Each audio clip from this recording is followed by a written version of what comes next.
मैं भी पूज्य शंकराचार्य जी से मिल कर के आ रहा हूँ। सनातनी बहुत दुखी हैं, गौ माता की सेवा करने वाले दुखी हैं और इस सरकार ने कष्ट दुख दिया है, महंगाई दी है।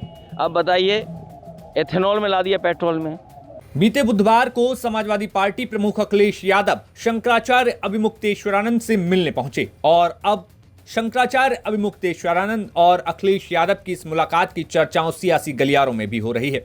दरअसल शंकराचार्य अभिमुक्तेश्वरानंद लगातार उत्तर प्रदेश की तमाम 403 विधानसभाओं में इस समय अपने दौरे पर हैं और अपनी इस यात्रा के बाद बीते दिन लखनऊ शंकराचार्य अभिमुक्तेश्वरानंद पहुंचे हुए थे।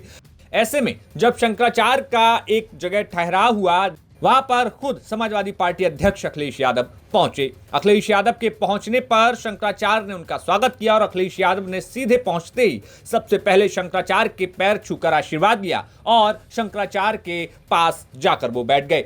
इसके बाद अखिलेश यादव ने कुछ मिनटों तक शंकराचार्य अभिमुक्तेश्वरानंद से बात की और उनसे विचार विमर्श किया। इस दौरान लगातार शंकराचार्य के जो अनुयायी हैं, जो शिष्य हैं, इस दौरान वहां पर मौजूद रहे और तमाम समाजवादी पार्टी के कार्यकर्ता और नेता भी साथ में मौजूद रहे। लेकिन अखिलेश यादव और शंकराचार्य अभिमुक्तेश्वरानंद की तस्वीरें अपने आप में उत्तर प्रदेश की सियासत में कहीं ना कहीं हलचल मचा रही हैं। आपको याद ही होगा कि शंकराचार्य अभिमुक्तेश्वरानंद पूरे प्रदेश भर में गौ माता की सेवा और उनको राष्ट्रीय माता का दर्जा दिलाने के लिए लगातार अपनी यात्रा कर रहे हैं और कहीं ना कहीं अखिलेश यादव ने भी इसी बात को लेकर अब सरकार पर तंज किया।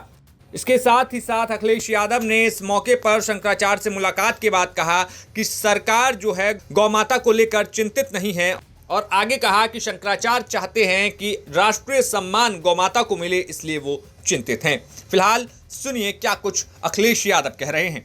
मैं भी पूज्य शंकराचार्य जी से मिल कर के आ रहा हूँ और वो सैफई गए थे, मैनपुरी गए और पूरे प्रदेश में कई स्थानों पर गए हैं। वो गौ माता को लेकर के बहुत चिंतित हैं और वो रास्ता निकाल रहे हैं कि किसी भी तरीके से राष्ट्रीय सम्मान गौ माता को मिल जाए। ये अलग बात है कि जो आज सरकार है, भारतीय जनता पार्टी के लोग अपने स्वार्थ में समय समय पर अपनी चीज़ों को बदलते रहते हैं, अपने विचारों को बदलते रहते हैं, अपने सिद्धांतों को बदलते रहते हैं और इस समय ऐसा है कि हर चीज़ रिकॉर्ड पर है, आर्काइव में है, हम चीज़ें देख सकते, समझ सकते हैं।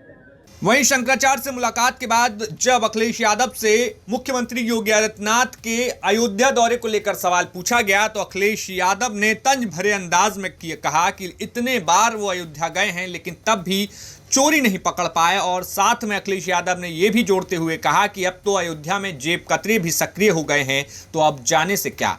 तो अयोध्या जा रहे हैं तो अच्छी बात है, इतनी बार गए तो चोरी नहीं पकड़ पाए, उनके जाने से क्या है। अभी सुनने में आया कि जेब कतरे भी आ गए वहां पर। वहीं अखिलेश यादव की मुलाकात के बाद शंकराचार्य अभिमुक्तेश्वरानंद से राम मंदिर को लेकर सवाल पूछे गए। राम मंदिर के मामले में जब शंकराचार्य से पूछा गया कि मुख्यमंत्री कहते हैं कि कार्रवाई होगी, इस पर तंज करते हुए शंकराचार्य ने कहा कि हाँ बिल्कुल कार्रवाई होगी, लेकिन कार्रवाई तब होगी जब उत्तर प्रदेश का मुख्यमंत्री बदल जाएगा, यानी कि मौजूदा मुख्यमंत्री हट जाएंगे, उसके बाद कार्रवाई ऐसे चोरों के खिलाफ जरूर होगी। सुनिए क्या कुछ शंकराचार्य अभिमुक्तेश्वरानंद कह रहे हैं। घोटाला किया है, क्या कार्रवाई कर रहे हैं मुख्यमंत्री जी? होगी, वो कह रहे हैं कि होगी कार्रवाई। कार्रवाई तो होगी ही, लेकिन जब तुम मुख्यमंत्री नहीं रहोगे, नया मुख्यमंत्री आएगा, वो तगड़ी कार्रवाई करेगा। बिल्कुल सही कह रहे हो मुख्यमंत्री जी, कार्रवाई तो होगी। आपको बता दें कि शंकराचार्य उस वक्त सुर्खियों में आए थे जब कुंभ के दौरान स्नान को लेकर उनकी प्रशासन से काफी ज्यादा बहस हुई थी। उस दौरान विवाद भी देखा गया था, जिसके बाद से लगातार सरकार के खिलाफ शंकराचार्य अभिमुक्तेश्वरानंद मोर्चा खोले हुए हैं और गाय माता को राष्ट्रीय माता का दर्जा दिलाने के लिए वो लगातार यात्रा कर रहे हैं। ऐसे में जहां तमाम लोगों ने शंकराचार्य पर आरोप लगाए और बाद में उन केसों को वापस ले लिया गया, ये तमाम मामले अब उत्तर प्रदेश की राजनीति में तैरते हुए दिखाई दे रहे हैं। अब आगे आने वाले समय में कुछ ही महीनों में उत्तर प्रदेश में चुनाव होने हैं, तो ऐसे में शंकराचार्य अभिमुक्तेश्वरानंद की ये जो मुद्दे हैं वो लोगों तक कितना पहुंचते हैं, ये अब देखने वाली बात होगी। ब्यूरो रिपोर्ट, यूपी तक।